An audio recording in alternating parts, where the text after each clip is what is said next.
Hello guys, welcome back to my YouTube channel and another episode. तो चलिए इस episode की शुरुआत करते हैं। जैसा कि आपने पिछले एपिसोड में देखा कि फैटी वांग रोकता है वूजी को उस पर बंदूक चलाने से, जिससे वो लाश ख़राब ना होए। फैटी वांग कहता है कि ये तो सिर्फ एक लाश है, किसी का कुछ नहीं बिगाड़ सकती।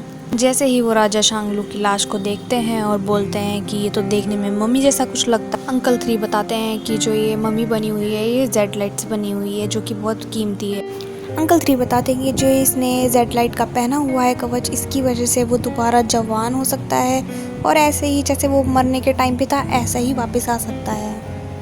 अंकल 3 बताते हैं कि इसको हम बाहर से नहीं हटा सकते। फैटी वांग बोलता है कि अंकल 3 प्लीज़ मजाक करना बंद कीजिए, कोई हम छोटे बच्चे नहीं हैं। अंकल 3 बोलते हैं कि पहले हम इसको यहाँ से हटा देना चाहिए।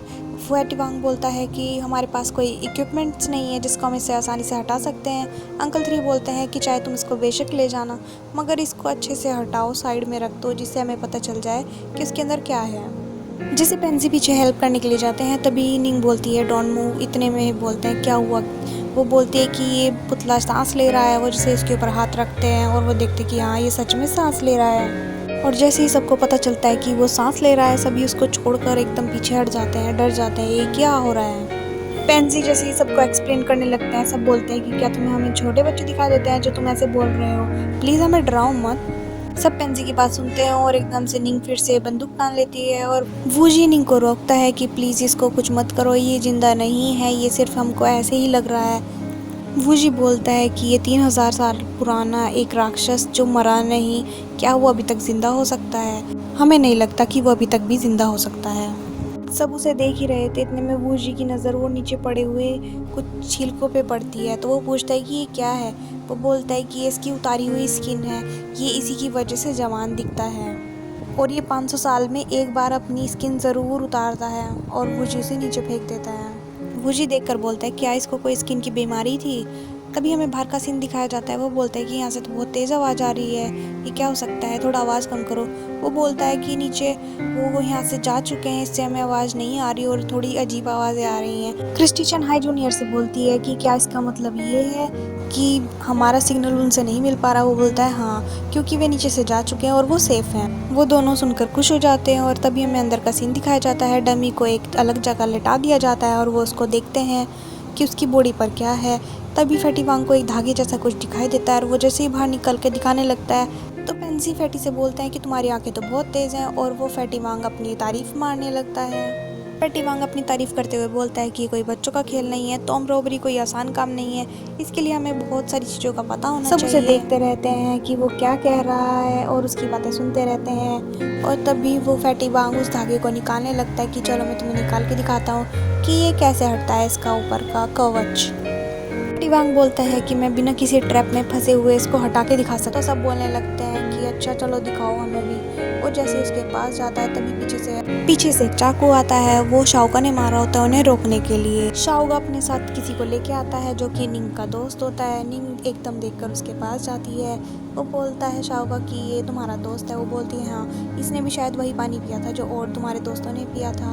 और इतना सुनकर वो वहाँ से चला जाता है फैटी वांग के पास। फैटी वांग गुस्से में होता है और बोलता है कि तुमने मुझे मारने की कोशिश की, तुम मुझे। सब बोलने लगते हैं कि एक बार शाओका को भी तो एक्सप्लेन करने दो, वो क्या कहना चाहता है, तुम अपने आप ही उससे मत लड़ो। तभी वो बोलता है वूजी को कि ठीक है कि मैं सिर्फ सुनना चाहूँगा कि इसने क्यों ऐसा किया। तभी वो पीछे चला जाता है, हट जाता है वहाँ से और वो देखने लगता है कि शाओका से बोलता है कि मैंने तुम्हें इसलिए हटाया, अगर तुम वो धागा खींच देते तो जिसके अंदर एक फ्लेम है उससे तुम सब जलकर मर जाते हैं अभी। वूजी फैटी वांग से बोलता है कि देखा ही तुम्हें बचाने के लिए ऐसा कर रहा था और तुम खामखा उसके ऊपर गुस्सा कर रहे हो। फैटी वांग बोलता है कि अभी के लिए फ़िलहाल तो मैं तुम्हें माफ़ कर सकता हूँ। पेंजी शाओका से पूछता है कि क्या तुम इसके बारे में कुछ जानते हो, ये मम्मी कहाँ से है, क्या है। शाओका उस मम्मी के पास जाता है और बोलता है बहुत जी लिए तुम, अब तुम्हें मरना होगा। वो उसके पास जाता है और उसका गला दबाकर उसे नीचे फेंक देता है। वूजी बोलता है कि तुमने ऐसा क्यों किया, तुमने उसे क्यों मारा। अंकल 3 बोलते हैं अभी तो हमने कॉफिन सेट ओपन ही किया था, इतनी देर में तुमने उसको नुकसान भी पहुंचा दिया।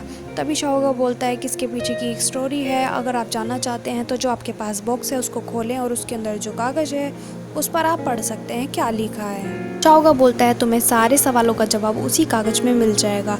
वूजी और फैटी वांग उसको ओपन करते हैं और देखते हैं उसके अंदर से एक सिल्क लेटर निकलता है और वो उसे पढ़ने जाते हैं। फैटी वांग बोलता है कि मुझे समझ नहीं आ रहा ज़्यादा, तुम वूजी इसको पढ़ोगे? तो वो पढ़ने लगता है। वो जैसे देखता है उसके अंदर राजा शांगलू के बारे में लिखा होता है। यहाँ से हमें पता चलता है कि जब शांगलू 20 साल का था तो उसके पापा के बाद उसको गद्दी मिल गई थी, जिससे कि वो वहाँ का राजा बन चुका था और वो सेना को वेतन देने के लिए काफ़ी जगह को लूटता था, कब्रों को। तो एक बार उसको एक इतनी पुरानी कब्र मिलती है, जैसे राजा जैसे ही उस कब्र के अंदर जाता है उसको एक ताबूत मिलता है, उसके अंदर एक बहुत बड़ा सांप होता है, वो उसे मार देता है। उसके अंदर जैसे उसके सिर को हिला डुला कर देखता है तो उसके अंदर उसको एक ग्रीन आई बॉक्स मिलता है। वो जैसे ही दोबारा से उस सांप को मारने लगता है तो सांप उससे दया की भीख मांगने लगता है और सांप कहता है कि प्लीज़ मुझे मत मारो, अगर तुमने इस बार मेरे मार दिया तो पहले तो मेरा शरीर तुमने मारा, अब तुम मेरी आत्मा को मार दोगे और इससे मैं दोबारा जन्म नहीं ले पाऊंगा। मेरे पास खजाने के 2 बक्से हैं। तभी फैटी वांग बोलता है कि सही यहाँ पर तो 2 तो खजाने के बक्से हो सकते हैं। फैटी वांग बीच बीच में बोल रहा था तो अंकल 3 बोलते हैं कि इससे अच्छा तो तुम ही पढ़ लो इसको। राजा को सांप की बात पर विश्वास नहीं होता और वो सांप को मार देता है। उसके बाद भी राजा को चैन की नींद नहीं आती और वो परेशान हो जाता है।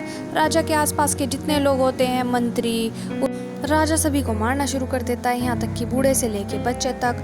वहाँ पर सभी बैठे होते हैं। पेंजी और अंकल 3 बोलते हैं कि कितना निर्दयी था और एकदम से बीच में फिर फैटी वांग बोल पड़ता है तो तभी उसको सब चुप करा देते हैं और बोलते हैं कि अब तुम चुप बैठे रहो और आराम से सुनो सबकी बातें।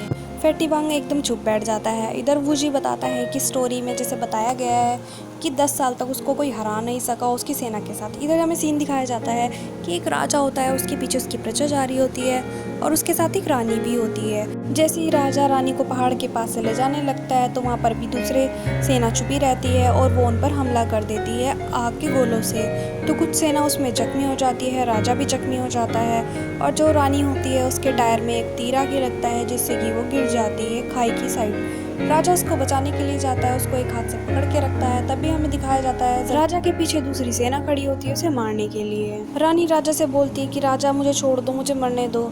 और इतने में वो पीछे से देखता है कि सारे सैनिक खड़े होते हैं और ज़मीन में से कुछ हलचल होती है। तभी उसके अंदर से कुछ सैनिक निकलते हैं और राजा का सेनापति भी उनमें होता है। वो उन्हें बचाने के लिए यहाँ पे आता है। राजा जैसे लटका हुआ होता है, पहले तो उनकी सेना को ख़त्म करते हैं, फिर राजा को पीछे की साइड वो पीछे धकेल देता है और रानी को नीचे जैसे गिर जाती है।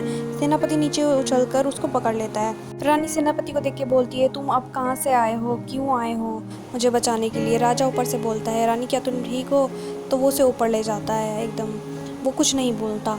राजा सेनापति से बोलता है कि तुमने सिर्फ मेरी ही जान नहीं बचाई, एक विधवा की भी जान बचाई है साथ में। वो रानी को देखता है और बोलता है कि राजा क्या तुम ठीक हो? रानी बोलती है कि हाँ मुझे जनरल ने बचा लिया। राजा बोलता है कि तुम तो इनाम के हकदार हो, अब तो विधवा को तुम्हें कुछ इनामें देना चाहिए। वो बोलता है कि नहीं मैजेस्टी, मैं इसके हकदार नहीं हूँ। जनरल अजीब निगाहों से देखता है और इधर सीन शिफ्ट होता है एक महल की साइड। जनरल इंतज़ार कर रहा था राजकुमारी का। राजकुमारी वहाँ पर आती है और बोलती है कि तुमने मुझे यहाँ क्यों बुलाया है? जनरल रानी से पूछता है कि ये सब कैसे हुआ? रानी बोलती है कि क्या मैं डाकलू की विधवा कैसे हुई? वो बोलती है कि मैं तुम्हारा इंतज़ार कर रही थी और तुमने मुझे चुनने के बजाय अपने करियर को चुना, इसीलिए मेरे घर वालों ने ज़बरदस्ती डाकलू से मेरी शादी करा दी और फिर उसके बाद वो मर गया और मेरे परिवार वालों ने कहा कि तुम मर चुके हो, इसलिए मेरी शादी अब दोबारा राजा से हो चुकी है। अब मैं उसकी उपपत्नी बन चुकी हूँ। तुम मुझे बिना बताए क्यों चले गए थे? तुम क्या कर रहे थे? सेनापति बोलता है कि मैं अपनी पहचान का भी बलिदान देके एक ऐसा काम कर रहा था जिससे ना मैं आकाश को बता सकता हूँ ना ही मैं धरती को। तुम्हें पता है कि आसपास के राजा कितना हम पर हमला कर रहे हैं, कितनी लड़ाइयाँ हो रही हैं और उसके लिए हमें सेना चाहिए।